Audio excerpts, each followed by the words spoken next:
Now up is one of my favorite of our true crime episodes on the poisoning deaths of at least 7 people in the Chicago area back in 1982. What makes this case so unsettling is that there doesn't seem to be any connection whatsoever between the victims and the killer. The murderer just seems to have been a mad poisoner. Like most good true crime mysteries, this one is also unsolved. Enjoy. Welcome to Stuff You Should Know, a production of iHeartRadio's How Stuff Works.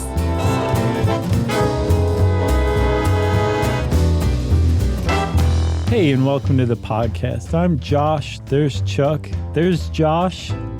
Not me twice. There's Chuck. Guest producer Josh is back in the house. Yeah, and there's little Chuck in your pocket. Remember Little Elvis? I was just about to say that. You so got that good. right, Tiny E.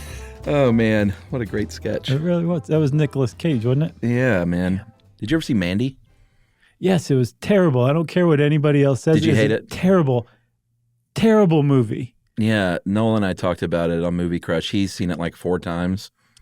Thinks it's the best thing ever. Come on, Noel. And he was like, people either love it or hate it. And I was like, actually, I was kind of in the middle. Were you really? Yeah, I mean, I told him young Chuck, like 22-year-old college Chuck, Sure. would have probably liked it a lot more. Yeah. But today, Chuck was kind of like, I get it. Like, sure. Sure. Parts of it were fine. Sure. To me, spending an hour doing character development, but not successfully making you care about the characters, Yeah, good just point. really irked me. Wow, you had structural issues. Yeah. That was really the big thing. I also thought Linus Roach was very, very odd for casting, but Who's that? Which one was the he? main bad guy, the cult leader. That was weird. Very weird. I don't even know him, but He's from Law and Order again, and like some other stuff. You got to get into Law and Order, Chuck. See how much you're missing out on? that's becoming a bit. So, did we start recording yet? I think so. Oh, I already welcomed everybody to the podcast. That's right. So Chuck, this is some true crime stuff we're getting into here. That's right. But I feel like we need to set the tone, right? Because this didn't happen just yesterday. This happened way back in 1982 in Chicago, Illinois. Mm-hmm. And I remember this, even though I was like 6 at the time. It was one of my favorite years. Because of this? No. Oh. No. The opposite of that, right? Mainly because of movies. What was so great about 1982? Look it up, man. Well, I was kind of hoping E.T., you had. Blade Runner. Oh, really? Yeah. Okay, that was some of the good best year. movies. Do you know I didn't see Blade Runner until I was 40? That's not true. Yes, it is. Oh, really? Yes. The original. The original Blade Runner. Huh. Did you like it? Yeah, it was good. I like the second one, too. You're like, but they spent way too much time on characters. Yeah, and I just did a little poking around about 1982, and it was a good year for an 11-year-old, but it was an uneasy time in America. Why? Well, for a bunch of awful things happened that year, and I don't know if it was any more or less than other years, but Air Flight 90 crashed into the Potomac River. Remember that? No. In Washington, D.C., the plane crashed in the river? Didn't it hit a bridge? Maybe, but there was like a daring icy river rescue. Oh, really? Yeah. 78 people died, though. That same day, a metro train in D.C. derailed, killed 3 people. Jeez. February was when Wayne Williams was convicted. Gotcha. And that was just the end of a lot of unease, for years. Yeah. Klaus Van Bulow was found guilty of attempted murder of his wife in March. I didn't make it to the end of Reversal of Fortune, so I honestly didn't know what happened to Klaus. Guilty. Okay. In June was the murder of Vincent Chen, who was a Chinese American who was beaten to death by 2 men in Michigan, thinking he was a Japanese, and they were like stealing their auto work. Oh my God. I know, right? And then July 9th, Pan Am Flight 759 goes down in Louisiana, kills all 146 people on board, plus 8 more on the ground. And then in September, early September, Please stop this. was when, I know, man, remember planes used to just crash a lot. Yeah, that never happens now. Not as much, but yeah, weird that we're recording this in the midst of more plane crashes. Yeah. And then early September was when that paper boy in Iowa was kidnapped and never seen again, Johnny Ghosh. I don't know that one. That was a big deal too, because it was, the paper boy, and there was this false story about a pedophile ring from politicians, and that turned out not to be true, but he was never found again. So basically everything that's going on today is just a rehash of 1982, it sounds like. I just remember being about that age, and they're just the nightly news sort of just being a horror show and not politically speaking. Real bad incidences occurring. Well, yeah, plane crash, like just about at any age, like that'll bring you down if you see that on the news for sure. Yeah. Because, when you get on a plane, you think, maybe this plane will go down while I'm on it, and that would be terrible. Although I wasn't flying at 11. So all of those things you just mentioned, sweep them totally off the table. Okay. Because come the end of September of that year, nothing else mattered but what we're about to talk about now. That's right. Nothing came close to taking over the national psyche, like the deaths of 7 people beginning on September 29th, 1982 in Chicago, Illinois. Yeah, and one of the articles I read about this, I mean, are we trying to keep it a secret? It's a show title, right? Yeah. I think they're going to have to figure it out. So, yeah, go ahead. The Tylenol murders? Yeah. Okay. You're like, oh, no. But that comes up in part 2. This is a 2-parter as well. So buckle in, everybody. So I was doing some research, though, and I saw one article that said something about, the first domestic terror incident in the United States that nobody's ever heard of. I was like, what? Who hasn't heard of this? A millennial wrote that headline. Well, I have to say, Josh on the way in here. Yeah. I told him Tylenol murders, and he went, huh? He goes, what's Tylenol? You old codger. We should probably say what Tylenol is, huh? Oh, okay. Yeah, I guess just in case you are a millennial and you've never heard of Tylenol. But Tylenol was and still is an over-the-counter pain reliever.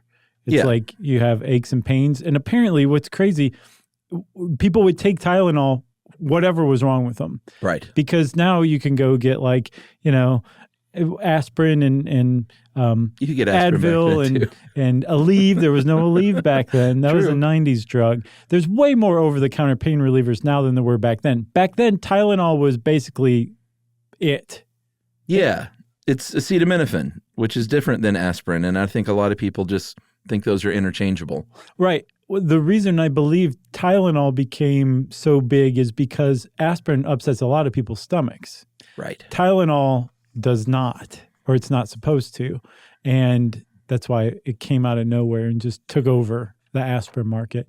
I think by 1982, Tylenol had 37% of the market. That's pretty good. Cornered. Yeah. Yeah. Almost half. Especially since some of the other aspirins have been around since, 19th century. Right. So it makes sense then that when a little girl named Mary Ann Kellerman complained that she had a sore throat and wasn't feeling too good at 7 a.m. on Wednesday, September 29th, 1982, her parents said, just take an Extra-Strength Tylenol and go back to bed. Man. For a sore throat. For Can you something imagine like the guilt Oh, no. these parents feel? Well, don't blow it. We haven't said what happens to Mary Ann Kellerman yet. I think everybody knows. She got up, said, I'm sick. Mm-hmm. He said, take this. The father said he heard her go into the bathroom and closed the door, then heard something drop and went to the door saying, are you okay? You're okay. No answer. Opened the door, and there she is on the floor, taken to the hospital, but died very quickly. Yeah, probably was dead when she went to the hospital. It was pronounced there. And they suspected, this is just a little 12-year-old girl, a middle school girl, went to Jane Addams Middle School. They think she died of a stroke. That's what they thought happened to her. They were just so baffled that they're like, it had to have been a stroke. That's the only thing that can come on like this. Yeah, so that's 7 a.m. The day is just beginning, and one atrocity has already happened. Yeah, this is a very bad day in the history of Chicago, September 29th, 1982. Yeah, absolutely. And it started early. Adam Janus, who will detail his story, but put a pin in this one too, because he figures in even more prominently in a minute. But a little bit later that same morning, this gentleman, Adam Janus, he's 27 years old and lived in Arlington Heights, another Chicago suburb, and he died. And they think that this is a heart attack. He complained of chest pains after he had driven his daughter's neighbor home from school. Said, I'm going to take the day off. Comes home, eats a little lunch, takes 2 extra-strength Tylenol that he bought from a local drugstore, collapses in front of his wife, and by, a few minutes later when the paramedics arrive, he was dead. Right. And again, like you said, they said heart attack because he'd been complaining of chest pains, which had nothing to do with it. Right. But just like Marianne Kellerman took an extra-strength Tylenol for a sore throat, he took some extra-strength Tylenol for some chest pains. This is just what people did back then. Yeah, and that's what complicated it a little bit at first, was that, if you take the Tylenol, it means you felt bad already. So obviously, they're going to be saying like, wait a minute, chest pains or sore throat. Like, how does that figure in? Yeah. And it didn't. Plus also, what made this even more baffling is that Marianne Kellerman was 12 and healthy. Adam Janis was 27 and healthy. Yeah. And all of a sudden they just dropped dead. People don't just drop dead. No matter what you see on TV or in the movies or whatever, dropping dead inexplicably is a really bizarre thing when you're a healthy person. It just doesn't happen. Next, we have Mary Reiner. Same day. Same day. This is still all on the same day. She's 27 years old. She's feeling a little dizzy. She had just come home from the hospital after having given birth to her 4th kid a couple of days before. Yeah. Super, super sad. All of these are, obviously. But being just a brand new mom for the 4th time is just so tragic. And then by 3:45, she was so ill, she was rushed back to the hospital and, again, died very, very quickly. Yeah, and like Adam Janis collapsed in front of his wife, she collapsed in front of her young 8-year-old daughter. One of her children saw her. And yeah, when she was taken to the hospital, they pronounced her dead as well. This is mid-afternoon. Mary McFarland was up next. She was over in the suburb of Lombard, and she worked at an Illinois Bell phone center where, do you remember, like, you go get your phone, like the rotary phone? You would actually lease your phone? I wasn't involved in that process, but we had them in our home. Okay. Well, your parents went to I never knew that. place. I figured they just bought that stuff. No, there was like a store where you would go. It's like the phone company's retail store, and you would go and be like, that pink one. It's like smartphones today. Kind of. Same model. Kind of. Yeah, I guess so. But this was with a big clunky rotary phone, and you had to pay extra for the extra long cord. Well, Mary McFarland worked in one of these stores, and at about 4 o'clock at the Illinois Bell Phone Center, she had a massive headache that just came on out of nowhere.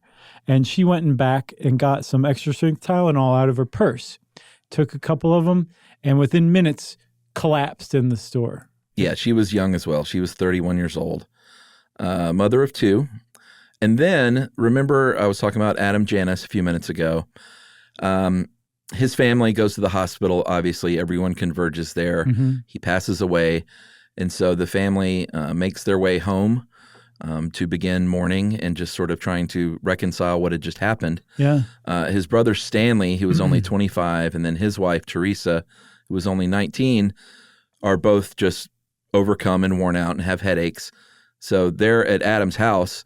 They go to his medicine cabinet, get out the Tylenol that he took, completely unknowingly, obviously. Sure. And Stanley hits the ground.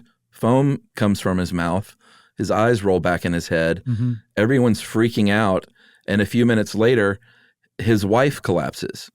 And they call the ambulance. By the time the ambulances get there, I think Stanley died that day, and Teresa somehow managed to live a couple of days. Yeah, she hung on, and I don't know if like her dose was lesser or what, but she survived for a couple of days after that. Yeah, I mean, my guess is that there just wasn't as much cyanide in the capsule she took. Right. Did I just give something else away? Yeah, you did.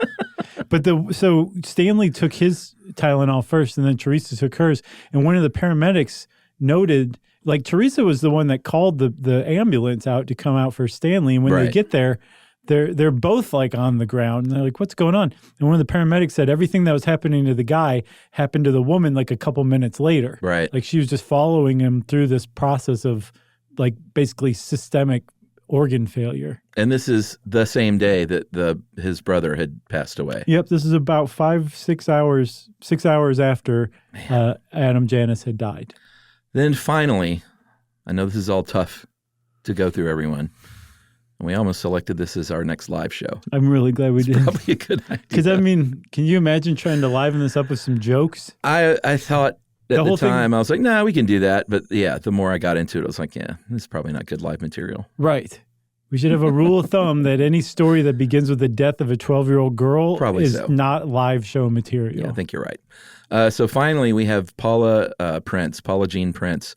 This is a couple of days later. This is not the same day. This is on Friday evening. She was a 35-year-old flight attendant, and she was found dead in her apartment after police responded for a welfare check that her sister called in saying, hey, I know she's a flight attendant and all, but no one knows where she is. Can you go check on her? A welfare checkup. And they finally found her, and she was gone. Yes. It's very, very sad. She was found in her bathroom with a bottle of Extra-Strength Tylenol still open on the counter. And they looked into her receipts and found that she had purchased it on Wednesday, September 29th. That's right. So at the end of this very short span of time in the Chicago area, we have 7 people dead. And I feel like that's a good time to take a message break. Yeah? Yeah. All right. Stop. You know. Stop.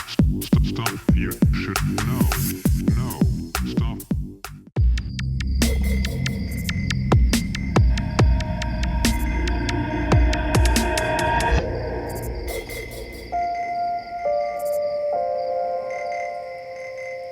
Okay, Chuck. So you said cyanide. How did you know that? Because I was 11 years old and I watched the nightly news like all 11-year-olds did. You just called it, right? Just me and Brokaw, Dan Rather, Yeah. Koppel. Yep. Who else? That was it. Peter Jennings. He came a little later, but sure. Was he? Yeah. Yeah, he came after somebody. Well, I mean, Cronkite wasn't still around, was he? Or was he? I don't know. I don't think so. I was kind of into the news as a kid a little bit. Well, yeah. I mean, that was where you got your news back then. Yeah, you would watch the evening news. It's very strange to think about now. Right. With the up to the minute news cycle. So, oh yeah, I know how much more innocent things were back then. I know. So remove yourself from the benefit of hindsight or the benefit of Dan Rather's insight and put yourself in the shoes of the people in Chicago, right? Yeah. These are 7 different deaths. I think from 5 different townships in the greater Chicago area, including Chicago. Paula Prince, the last person to die, lived in Chicago. Mm-hmm. These people aren't talking. These people have no idea what's going on. It's just that there were 7 separate baffling deaths. You keep saying 5. You want fewer people to be dead. Yeah, I do. That's good. My wishes aren't working, though. It just so happens that the paramedics that showed up to attend to Mary Ann Kellerman, the first girl to die, they were just logging everything because it was such a baffling thing, and they logged her Tylenol. Yeah, logged as in collected. Right. Yeah. Took it as evidence to maybe look into. Who knows? Sure. But they took the Extra-Strength Tylenol that she had taken, not thinking anything of it, but just basically throwing anything at the wall to see what stuck. Yeah, I'm sure the dad was like, she went in, took some Tylenol and dropped dead. Right. So it probably made sense, even though it's just Tylenol, to say like, well, hey, let's at least take this in. Yes. And that Tylenol, right.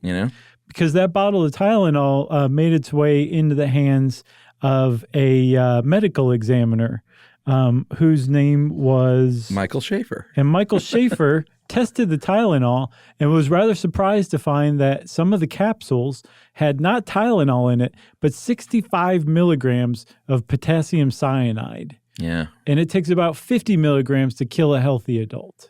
Yeah, I mean, some of them, I don't think they were all exactly the same, but some of them had been completely emptied of any acetaminophen and completely filled with cyanide. With cyanide, right? Yeah, I mean, it was someone intent on for sure killing people. Yes, because cyanide is no joke. No.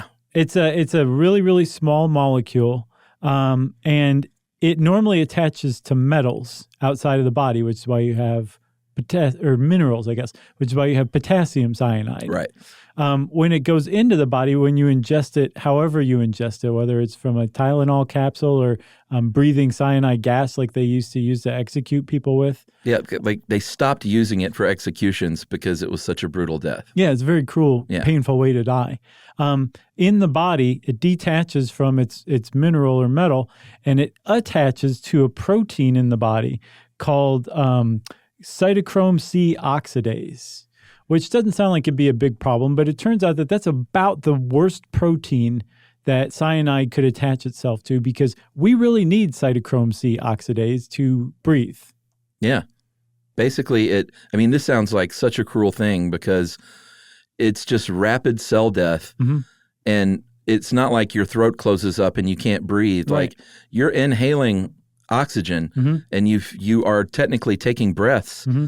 but the oxygen is not getting in the cells. No, it's not, because that that cytochrome C oxidase is what helps transport the oxygen and allows the oxygen to be used for energy. Yeah. So if the potassium is clinging to it, the oxygen can't. It just stays in the bloodstream and it doesn't get used by the cells. And since your central nervous system is the most oxygen-hungry system in your entire body, Does a lot of work. it starts to shut down first. And when Yeah. your brain and your spinal cord start shutting down, all sorts of things happen. Your lungs start shutting down.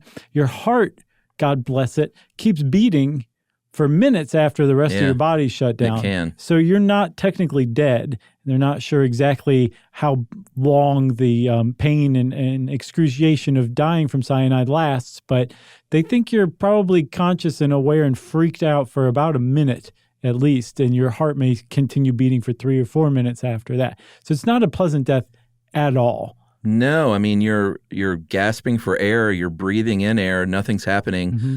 Like I said, Stanley Janus, he was foaming at the mouth and his eyes rolled back in his head in front of his family. It's just like, it's awful, like writhing on the floor, gasping for air you're breathing, but it's not doing anything. It's just, I can't imagine anything more horrifying. Right, because your central nervous system has kind of fallen out of its out of control or rhythm. Convulsions are usually a hallmark of cyanide poisoning. And then you turn bright red at the end of it. Yeah, Your skin. a cherry red, they said, because when your body has gotten rid of oxygen to your cells and the oxygen becomes depleted, your skin kind of turns like a rusty brownish red. But because it can't unload that oxygen when you're dead, it stays a bright red and your skin turns bright red. And then the other real telltale sign is your breath will smell a bit like almonds. Yeah, not a bit. These bottles supposedly were really pungent with bitter almond, and unless you know what that means, then you're probably not clued in, Like I wouldn't have known. Sure. If I opened a bottle of Tylenol and it smelled like bitter almond, I'd probably be like, huh.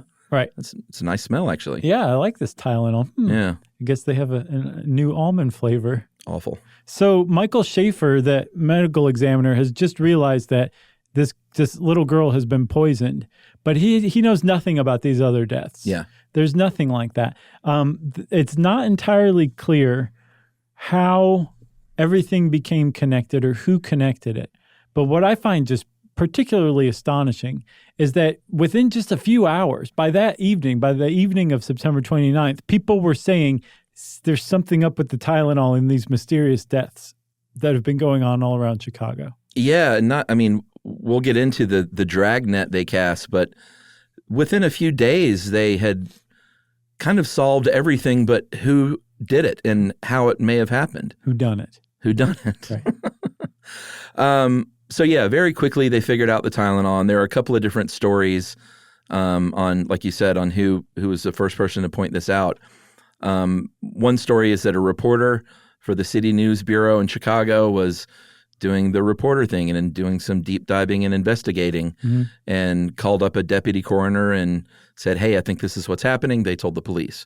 Another story is that two people who didn't know each other kind of came together independently to let people know. One was a fire captain named Philip Capitelli. I knew it. I knew you were going to do that. There was like a 90% chance. You know why? Because we got a lot of support from people that wrote in saying, I'm Italian and I love it. Keep doing it. Right. and only one guy who hated it. But ironically, it was Fire Captain Philip Capitelli That's who right. had written in and said no. So he here was his deal. His mother-in-law was friends with Mary Kellerman, the victim's mother. Yeah, the little girl. And she said, "Hey, would you mind looking into this? Because I'm friends with this little girl's mom." And it's weird that she dropped dead at Sure. age 12. And he's a fire captain, and they're all connected to, the police and to the Sure. medical community. Everybody knows you want something done, ask a fire captain. I would. Sure. Um, Because they'll bust into the room with an axe I know, and that's get right. everybody's attention. So he's investigating, and then there's there's a nurse named Helen Jensen, and do you know why she was so into this case? Was she just a do-gooder? No. She was the public health nurse for Cook County, I believe. Oh, okay. So she had an official designation to Yes. investigate. Yes, but unfortunately, no one would listen to her because this is 1982 and she was a nurse. Right. Even though she was like a public health director, she was still a nurse and people wouldn't listen to her. And she recalled in an oral history I read about this that she was stomping her feet out of frustration, saying like there's something wrong with the Tylenol. Like the Tylenol is behind all this and people wouldn't listen to her. So Amazing. Supposedly she and Philip Capitelli. got together and joined forces. Right. And I guess we're able to convince everybody that no, there's something wrong with the Tylenol. And by this time, people started talking. Sure. And the idea that Michael Schaefer had identified Tylenol. I don't know if it was the same day or the day after or something like that. But all this is within a span of 48 hours tops. Yeah, it was really fast. That all of this is going on. That the dots are being connected. Right. So then what follows is Cook County's Deputy Chief Medical Examiner, Dr. Edmund Donahue, holds a presser. I've either watched this one or one of the other ones. Like I remember specifically seeing this press conference on the news. Probably saw Jane Burns. That would have been the nationwide one, I guess. Yeah, and I was like, how would that have been nationwide? And then I looked it up. WGN was a superstation starting in 1980. Oh, you know it, man. So everybody saw it because WGN could broadcast nationwide by 1982. I watched Cubs games as Sure. a kid just because it was on. Yep. That was it. Like that and Braves games were all you could see. Yeah, man. So Dr. Donahue has a presser, a local presser. Of course, there is panic initially. Yeah, he scares the S out of everybody because he comes out of nowhere and says, "Stop taking the Tylenol." Oh, yeah. Sure. And so imagine how many people in Chicago had taken Tylenol within 2 hours of that press conference. Right. And are thinking like, should I go to the hospital? Right. And as a matter of fact, the poison control lines for basically in every city where somebody saw this started to light up right after that. And people were like, I just took Tylenol. Am I okay? Or gave my kid. Yeah. Like, can you imagine? And the what came to be the pat response was, if you are still standing and talking to us, you're probably okay. Which is sort of a double-edged sword. Right. It's like, don't worry, you die super fast. Right, kind of. So just relax. So just hold the line for 5 minutes, and then I'm going to come back and check on you. And if you're still talking, you're fine. Oh, man. All right. So then the Chicago mayor's office gets involved. Like you said, Mayor Jane Byrne.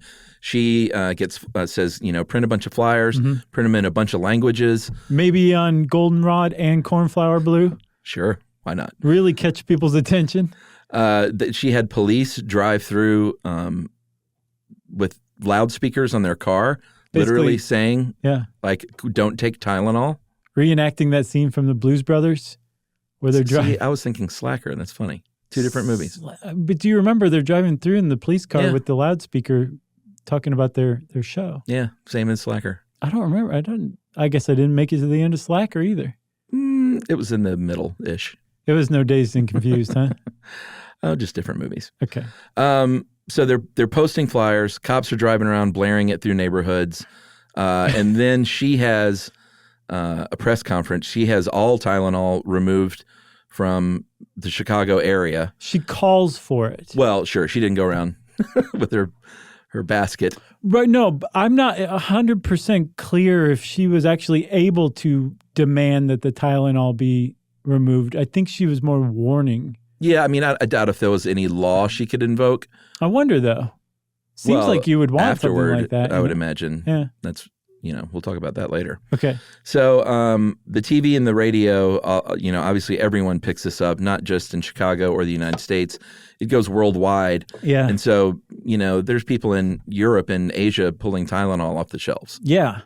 So this is a big deal. And there was a lot of attention lavished on this. There was a poll that was taken the next month in October that found that 90%, and this was in cities all over the country, that found that 90% of respondents were aware of this Tylenol poisoning story. Yeah. Some press agency, like a news clipping service, said that it's the number of stories dedicated to it were second only to the number of stories dedicated to the assassination of JFK. Wow. That's how big this story became overnight. And again, one of the reasons why is because everybody took Tylenol for everything all the time. That's just what you did. It was just something everyone took. And that same product was now killing people. So the most chilling part of all this to me, and this is all chilling, may be the copycat stuff. Mm-hmm. Because almost immediately, copycat incidences started popping up all over the country. There were 270 reports of product tampering. In the month after, 36 were, quote, hardcore true tamperings. And that's what's most chilling to me is like there were that many people, at least 36, let's go on the low end, 36 people across the country that wanted to kill people and just saw an idea and were like, oh, that's what I'll do now. I should have thought of that myself. I mean, that's scary, man. Yeah. What's scary but also infuriating is that there's such terrible self-starters that they had to be a copycat murderer in that. Right. You know what I'm saying? Sure. Like it's bad enough that they're trying to kill somebody. Yeah. Randomly kill somebody, anonymously kill somebody. They didn't even think of it themselves. I know. That is a pathetic murderer right there. It's pretty pathetic. Put my foot down. Extra-strength Excedrin capsules were found poisoned with mercuric chloride, and that almost killed a man in Colorado. His name was William Sinkovich, and he had liver and kidney failure, but he did survive. This one gets me. So more than one person thought, oh, well, people spray and like drop things in their eyes and nose. I'll put acid in there. So tampered Sinex and tampered Visine both turned up after they had burned people with acid. Chemical burn up your nose. Unbelievable. Yeah, that's a bad one. So food was also on the list of things being tampered with. Orange juice, chocolate milk, very high-profile incident with Ballpark hot dogs. Yeah. They pulled 1 million pounds of wieners off the shelves. And ran them through a metal detector. Yeah, because this was a scare, all of the old urban legend of razor blades and Halloween candy. Did they actually find pins and needles and things for sure? Yes. Okay, because I thought that had literally never happened. It hadn't. It was an urban legend that became true. Okay. But nothing in the wieners. No, some boys, I think in Detroit, claimed to have found razor blades in their Ballpark wieners. And like you said, 1 million pounds were recalled. And then the boys were like, wow, we were just kidding. Wow. Yeah. And Ballpark, we'll talk about how Ballpark was treated after that, but they were put on shoulders and carried around for how great they handled everything.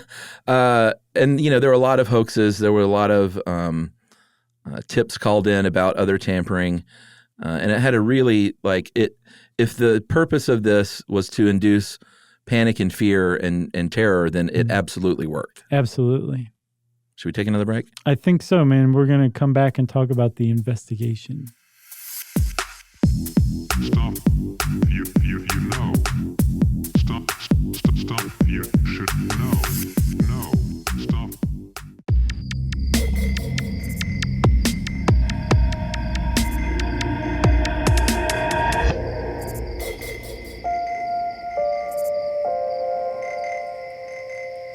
Okay, Chuck. I also want to point this out. Time magazine. You know how I'm like super into like going back and reading contemporary news articles about an event? Yeah. This one, I mean, it's all over the place. But Time wrote about the copycat incidents back in 1982, and they said that the copycats were trying to, quote, emulate their demonic hero, the still unknown poisoner. Their demonic hero. That's what the journalists from Time decided to go with. That's funny. I mean, that seems like a very 2019 thing to write. That's what I'm saying. I feel like we're reverting back to 1982 right now. Are we? I guess so. After that intro of yours, I'm now convinced. All right. So everybody's freaked out. There are whole towns that canceled Halloween because remember, this happened like a month before Halloween, and everyone was very scared about candy tampering because of the urban legend. Sure. In some places, it turned out to be true, a self-fulfilling prophecy. There were all these hoaxes. There were all these actual true product tamperings, copycats. People were freaked out, and the cops needed to do something. And initially, these 7 different deaths in 5 different towns in the Chicago area were being treated as 5 different investigations. Yeah. That didn't last for very long. Within 2 days, by Friday, by the time Mayor Byrne holds her press conference on WGN, what came to be called the Tylenol Task Force was formed. All 5 of those investigations got folded into not just local investigations, the FBI, the Illinois State Police. FDA, of course. Yeah, the FDA was involved. And then the whole thing was led by the Illinois District Attorney's Office, who was the nominal head of the investigation. Yeah, so they figured out pretty quickly that, like I said earlier, they cast their dragnet. They come up with about a 50-mile radius of where all this stuff was bought and sold, and go investigate drugstore after drugstore. And they did find more bad Tylenol that's still sitting on the shelves, thankfully. Yeah. I don't want to skim past that. They found more Tylenol waiting to be bought. That's right. Like just sitting there like, hey, come buy me within 2 days of these first deaths. That's right. These first murders. We keep calling them deaths. These were murders. That's right. And they name their case. There are always code names for all these cases. This one ranks pretty low, in my opinion. Timers, Tymurs, short obviously for Tylenol murders. At the very least, the S should have been a Z. Timers. Yeah. Yeah. Just give it a little flavor. Agreed.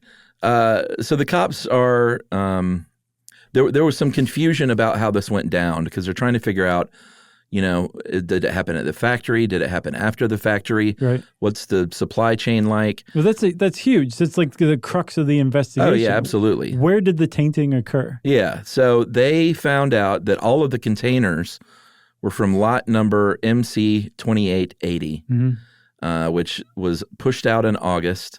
Again, this was the end of September. Yep. In all states east of the Mississippi, plus the Dakotas, Nebraska, and a bit of Wyoming. Just a touch of Wyoming for flavor. That's right. Like the Z. For that mesquite flavor. Right. However, they were from different production plants and they were sold in different drugstores. Which is weird. It's tough to wrap your head around that because it's the same lot. Right. But they came from different plants. Right. And it turns out Tylenol has also a really weird, convoluted distribution network. I think that's every company. Okay. I have a friend that works in supply chain management, and I was like, huh? So supposedly they'll take boxes and open them up and repackage them in smaller boxes, and it happens at like different companies at different points around the country. Yeah, it's pretty complicated. It is. From a product from factory to your mouth. Right. Like what happens to kind of everything. Yeah. I would think simplicity would be safer. Much. Probably not cheaper, though. You're probably right. So what they finally figured out was, here's what we think happened, is this stuff was not tainted at the factory. This stuff was not tainted in the supply chain, but this stuff was tainted from the store and then returned back to the store. Right. Because these pills were sold in different stores, which is a big one, because it not only could it have been like part of the factory, it could have been one of the local stores' distribution centers where there was somebody messing with it. Right. But since they were sold in Jewel food stores, in Walgreens, and other places too around the Chicago area, that didn't make any sense. It couldn't have just been like the Jewel distribution center. It also, because they were coming from different production plants, it really couldn't have been the production plant or the factory where it came from. Right. It had to be, like you said, happening at the stores. Yeah, and there were a lot of initial theories. Was it someone who, like a former disgruntled employee of Johnson & Johnson? Right. Was it someone, was it just a serial killer who just picked Tylenol and wanted to randomly kill people? Right, and that's weird. That's a weird idea at the time. Like now it just seems normal. Like, yeah, probably. That's sad. But this was 2 years before the San Ysidro McDonald's massacre, which is one of the next random killings of people who just happen to be in the wrong place at the wrong time. This was kind of the first of that, but it was still so new and remote and alien that didn't seem like a realistic idea at the time. Yeah, some of the other ideas, they thought maybe this was someone that was targeting a specific person or people and then randomly poisoned other people to cover their tracks. Man. One of the weird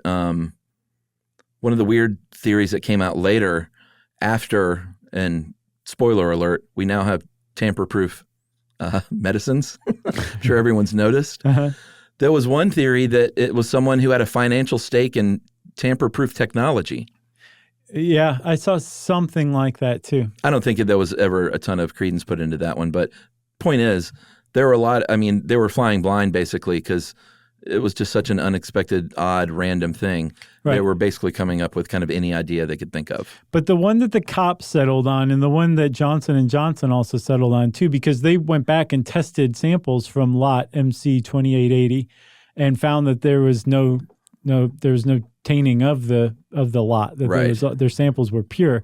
So the cops and Johnson & Johnson both decided, they settled on what's called the mad poisoner theory. Right. That somebody went around this 50-mile radius in the Chicago area in about 7 hours is what the cops calculated it would have taken.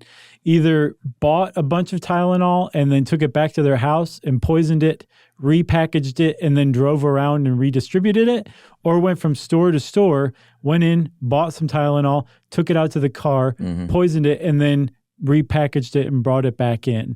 But that it was local and it was specific to Chicago. That was the mad poisoner theory. And again, why? Still, no one has any idea why. It could have been random. They could have been targeting somebody. It could have been a disgruntled Johnson & Johnson employee. But the main theory for the Tylenol killings of 1982 in Chicago is the mad poisoner theory. Yeah, and do you know how they tested that the rest of that lot? How? They got Detective John Pinky McFarland, who had the best drug pinky in all of Illinois. Right. And he went around and dipped that pinky in, touched it to his tongue, and said, "It's good." He's like, I can't feel my face right now. The guy's a legend. Yeah, his pinky ring is so significant he can barely lift his finger. He only lifts it to test drugs. I told you we'd find some jokes. Sure. So by mid-October, this is sort of the final bit of part one here. There was another bottle that they found, another tainted bottle. This is so crazy. That was purchased on September 29th, so it fit the bill. And it was a woman who was feeling bad and went to go get that Tylenol. And her sister was like, "No, I've got some Bufferin right here. Just go ahead and take that." Mm-hmm. And the lady presumably said, "Well, I really prefer acetaminophen, but I guess I'll take an aspirin." Her sister-in-law saved her by offering her Bufferin instead. You believe that? She was steps away from dropping dead at a family gathering. Unbelievable. Yeah. And that is a good place to stop, huh? Yeah. So that's part one of the Tylenol murders, or Ty murders with an S. And we're going to come back with part two after this. If you want to get in touch with us in the meantime, you can go on to stuffyoushouldknow.com and check out our social links, or you can send us a good old-fashioned email, 1982 version, to stuffpodcast@iHeartRadio.com. Stuff You Should Know is a production of iHeartRadio's How Stuff Works. For more podcasts from iHeartRadio, visit the iHeartRadio app, Apple Podcasts, or wherever you listen to your favorite shows.